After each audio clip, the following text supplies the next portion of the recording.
त्या हू नावाच्या गंधर्वानं उशाप मागितला. जा म्हणले तुला सोडवण्यासाठी भगवान परमात्मा तुझा उद्धार करण्याकरता वैकुंठाहून तुला येईल असा उशाप दिला. म्हणून तो हू नावाचा गंधर्व मगर झाला आणि इंद्रद्युम्न नावाचा राजा हत्ती झाला. दोघांचाही उद्धार भगवान परमात्म्याने केला. दोघही आपापल्या स्वरूपाला प्राप्त झाले. आणि अशी ही गजेंद्राचं आख्यान, गजेंद्र आख्यान, जो कोणी गजेंद्र आख्यान श्रवण करेल त्या गजेंद्र आख्यान श्रवण करणाऱ्याला श्रवण मनन पठण करतील त्यांना मृत्यू काळाच्या यातना, मृत्यू समयी जो होणारा त्रास आहे ना तो त्रास होणार नाही असा आशीर्वाद. नवे नवे मृत्यूच्या वेळी माणसं म्हणतात ना बुद्धी नष्ट होते, स्मृतिभ्रंश होतो, काही आठवत नाही. तर मृत्यूच्या समयाला भगवान परमात्मा निर्मल बुद्धी देतो, निर्मळ बुद्धी असा आशीर्वाद दिला. आणि भगवान परमात्मा वैकुंठामध्ये निघून गेले. बोलिये गोपाल कृष्ण भगवान की जय. या स्कंदामध्ये परत देव आणि दानवांनी समुद्र मंथन करण्याचं ठरविलं. समुद्र मंथन करायचं म्हणल्यानंतर मग काय केलं, ठरवलं महाराज समुद्र मंथन करायचंय. पण करायचं कशानं? कारण मला सांगा, मंथन करायचं म्हणल्यावर पहिलं काय लागतं? मंथन करायचं म्हणल्यावर रवी लागतो ना, रवी. हा कोणता रवी? नावाचा नाही बरं. हा रवी म्हणजे ती आपण ताक घुसळायला ती रवी असते ना. आता रवी नाही राहिला, काय नाही राहिला. आता आलंय मिक्सर, लोणी बाहेर. पहिल्या काळात होतं महाराज कसं येणार आहे आपल्याला आता मंथनाची कथा, रवी, दोर, गाडग, दही, दूध उद्याच्या कथेमध्ये. तर महाराज रवी आणायची. मग कोणता रवी आणला? मंदराचल नावाचा पर्वत आहे, मंदराचल पर्वत. तो उचलून घेऊन आले महाराज देव आणि दानव. देव दानवांनी मंदराचल पर्वत आणला, समुद्रावरती ठेवला. समुद्रावर ठेवल्याबरोबर तो लागला बुडायला. बुडायला लागल्यानंतर मग महाराज त्या देवदानवांनी भगवान परमात्म्याची प्रार्थना केली, स्तुती केली. महाराज कृष्णाय वासुदेवाय हरये परमात्मने प्रणत क्लेशनाशाय गोविंदाय नमो नमः. कृष्ण त्वदीय पदपंकज वंजरांते अद्दैव मे विशदमानस राजहंस प्राणप्रयाण समये कफवात पित्तये कंठावरोधन विदो स्मरणं कुतस्ते. विनंती केली, पाण्यात बुडू लागला. भगवंताची विनंती केली, भगवान परमात्मा प्रगट झाले. पण कोणत्या रूपाने प्रगट झाले? 24 अवतारापैकी भगवान परमात्म्याने या ठिकाणी आणखी एक अवतार घेतला. तो कोणता अवतार? कासवाचा अवतार. त्यालाच भागवतामध्ये कच्छ अवतार म्हणतात. कच्छ. बोलिये कच्छ भगवान की, कच्छ भगवान की, कच्छ भगवान की. कासवाचा अवतार घेतला आणि तो पर्वत आपल्या पाठीवरती धारण केला. रवी तयार झाली. पण त्या रवीला फिरवायचे म्हणल्यावर काय लागते? दोर लागतो ना, दोर. दोर आणण्याकरता गेले महाराज. दोर कोणता आणला? वासुकी नावाचा सर्प आहे ना त्याचा दोर बनवला. त्याचा वेढा टाकला पर्वताला. आणि वेढा टाकत असताना महाराज शेपटीकडून देव झाले आणि तोंडाकडून दानव झाले. लागले महाराज समुद्र मंथन करायला. आणि समुद्र मंथन करत असताना त्या समुद्र मंथनामधून मंथन करता करता महाराज समुद्राच्या मोठमोठ्या आकाशा एवढ्या लाटा उसळू लागलेल्या आहेत. सर्व पृथ्वीवर पाणी समुद्राचं जाऊ लागलेलं आहे. भयान परिस्थिती अशी या समुद्र मंथनाच्या वेळी निर्माण झाली. आणि समुद्र मंथन करता करता करता महाराज अचानक त्या समुद्रामधून विष बाहेर पडलं. विष. त्या विषाचं नाव आहे हलाहल नावाचं विष. हलाहल नावाचं विष बाहेर पडलं. आता हे विष बाहेर पडल्यानंतर घ्यायचं कोणी? सगळे म्हणले तू घे, सगळे म्हणले तू घे. देव घ्यायला तयार नाहीत, दानव घ्यायला तयार नाहीत. मग हे विष कोणाला दिलं? कैलासामध्ये बसलेले भोले बाबा त्या भोलेनाथाची विनंती केली. भोले बाबाला बोलावलं आणि भोले बाबाला म्हणले हलाल नावाचं विष बाहेर आले. म्हणले आमच्या समुद्र मंथनातून हे तुम्ही काय करा, प्राशन करा. मग भोलेनाथाने असे हात केले आणि ते विष पिऊ लागले. पण विष पित असताना विष पिलं पण पोटामध्ये जाऊ दिलं नाही. कुठपर्यंत गेलं ते विष? गळ्यापर्यंत. गळ्याच्या खाली उतरलं का? नाही, गळ्याच्या खाली उतरलं नाही. गळ्यापर्यंतच ते विष गेलं आणि त्या विषाचा परिणाम झालं काय? आग होऊ लागली. कोणाची? भगवान भोलेनाथांची आग होऊ लागली. महाराज घाशापासून वर लाल काळा भोर चेहरा पडला.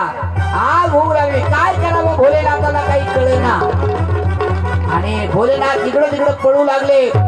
नवे नवे भोलेनाथाला वाटलं आपण बर्फामध्ये जाऊन बसल्यावर तरी आग शांत होईल म्हणून कुठे गेले? कैलासामध्ये गेली. तरी सुद्धा आग शांत होईना. पुन्हा भोलेनाथाला वाटलं बर्फात राहूनही आग शांत होत नाही, आपण काय करू, डोक्यावर गंगा धारण करू. डोक्यावर गंगा धारण केली तरी आग शांत होईना. बर्फात जाऊन बसले, आग शांत होईना. गंगा डोक्यावर घेतली, आग शांत होईना. म्हणले आता सर्वात थंड पदार्थ कोणता आहे? म्हणले कोणता? हा नाही, थंड थंड ते गार लागते. थंड पदार्थ, थंड वस्तू एकच आहे महाराज जी आपल्याला शीतलता देते. चंद्र. चांदो मामा तुमचा सक्का भाऊ ना तो. लहानपणी लेकराला म्हणतात चांदो मामा भागलास का? तो चंद्र सुद्धा डोक्यावर धारण केला की नाही? गंगा डोक्यामध्ये आहे, चंद्र डोक्यावर आहे. जाऊन कुठं बसले? बर्फामध्ये. तरी आग शांत होईना. मग भोलेनाथानं काय केलं? त्या विषाला शब्द लावला. कोणता? विष अधिक राम. राम म्हणायला सुरुवात केली. विष राम, विष राम, विश्राम. विश्राम म्हणजे डिले व्हा. आपल्या शाळेमध्ये नाही का, सावधान म्हणलं की अटेन्शन आणि विश्राम म्हणलं की थोडं शिथिलता. तसं विष अधिक राम, विश्राम विश्राम विश्राम मिळाला. म्हणून तेव्हापासून आजपर्यंत माझे भोलेनाथ काय करतात? प्रभू रामरायाचं भजन करतात. कसं करतात? मी पुढं म्हणतो, तुम्ही पाठीमागे म्हणायचा. श्रीराम राम जय जय राम, श्रीराम जय राम जय जय राम.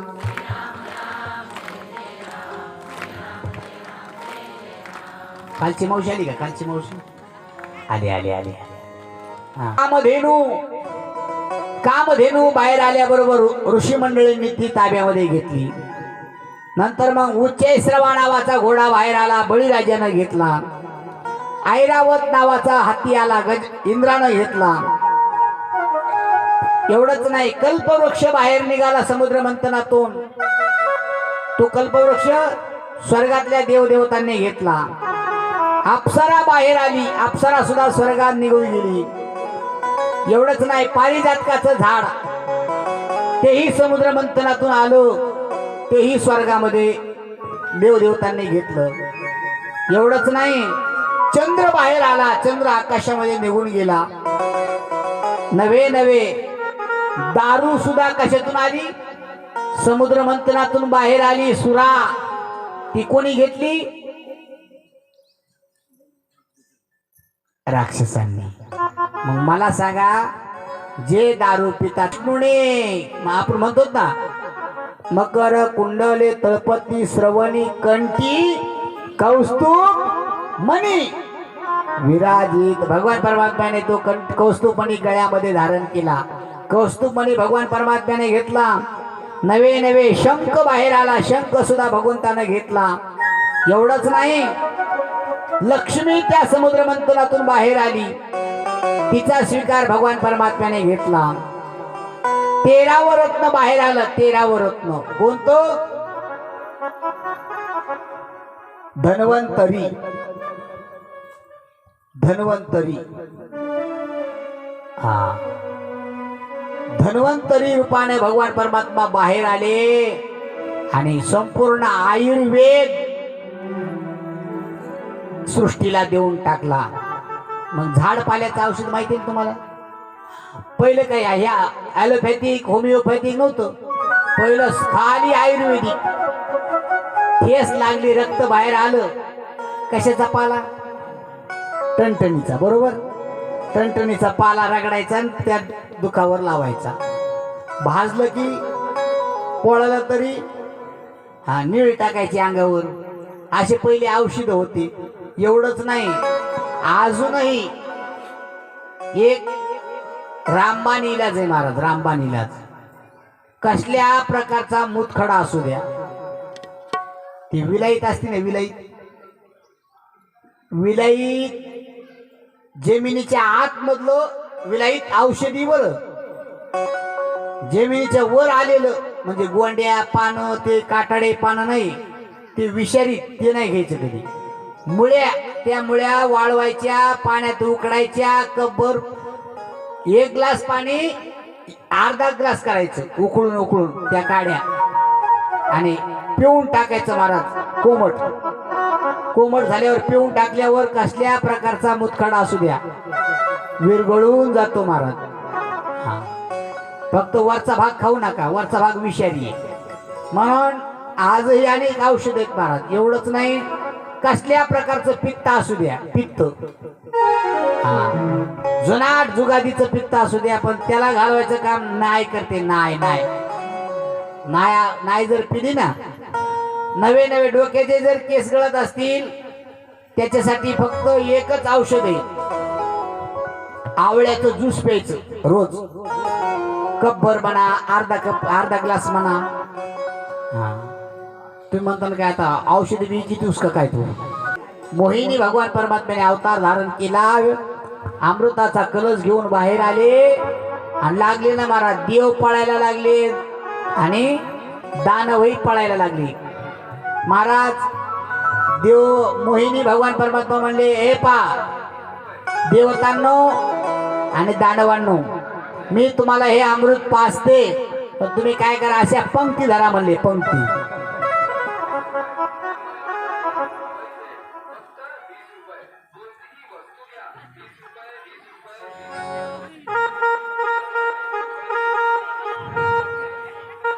पंक्ती धरा. एका बाजूला देव बसा आणि एका बाजूला दानव बसा.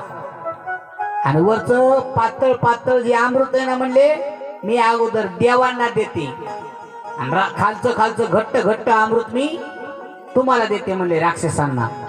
बसले महाराज, दोघांनी पंक्ती धरल्या, पण दोन्ही रांगेमध्ये त्यांनी वाटप सुरू केलं महाराज. अगोदर देवांची रांग धरली. देवाच्या रांगेत वाटत असताना त्या राक्षसांमध्ये एक राक्षस फार हुशार होता. त्याचं नाव आहे राहू. राहूने विचार केला, नक्कीच कुछ तो गडबड है दया, कुछ तो गडबड है. गडबड आहे म्हणल्यानंतर मग महाराज त्या राहूने काय केलं, पुढच्या पंक्तीत जाऊन बसला महाराज, देवांच्या पंक्तीत. आणि बसला कोणाच्या मध्ये जाऊन? सूर्य आणि चंद्राच्या मध्ये जाऊन बसलो. राहू नावाचा दैत्य बसला आणि वाटत वाटत वाटत सूर्याच्या हातामध्ये दिलं आणि चंद्राच्या हातामध्ये दिलं.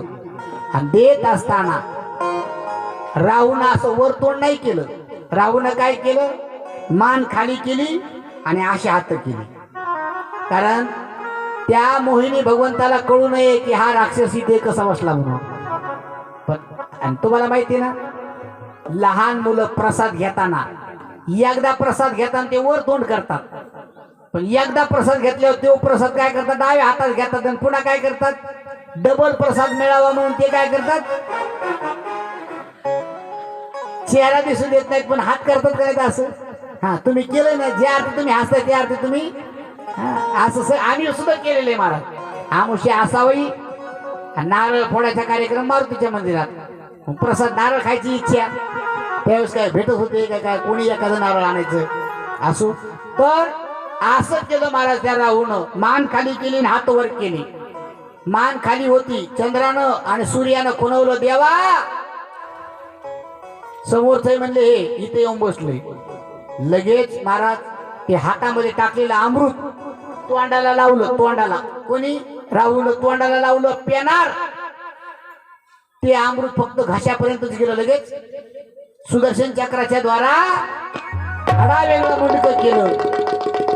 धडा वेगळं मुंडकं केलं आणि लांब असं ते धड पडलं. महाराज संभाजीनगर मध्ये कायगाव नावाचं गाव आहे. कायगाव, तिथं त्या राहू नावाच्या दैत्याचं धड पडलं आणि मस्तक अजूनही आकाशामध्ये. आणि तो राहू नावाचा दैत्य ज्यानं नाव सांगितलं ना, कोणी नाव सांगितलं राहूचं? चंद्र आणि सूर्यानं नाव सांगितल्यामुळे तो राहू नावाचा दैत्य चंद्राला आणि सूर्याला खाण्यासाठी निघालाय. अजूनही खाण्यासाठी निघालेला आहे तो. कधी खायला निघतो तो? आमुष्याला कोणाला खातो तो? सूर्याला. आणि पौर्णिमेला चंद्राला खाण्यासाठी निघालेला आहे. आपण त्याला काय म्हणतो? सूर्यग्रहण आणि चंद्रग्रहण. असं हे राहून आजही तो राहू त्या चंद्राला आणि सूर्याला गिळण्यासाठी निघालेला आहे. अशा प्रकारचं हे असणारा अमृत वाटण्याचा कार्यक्रम झाला.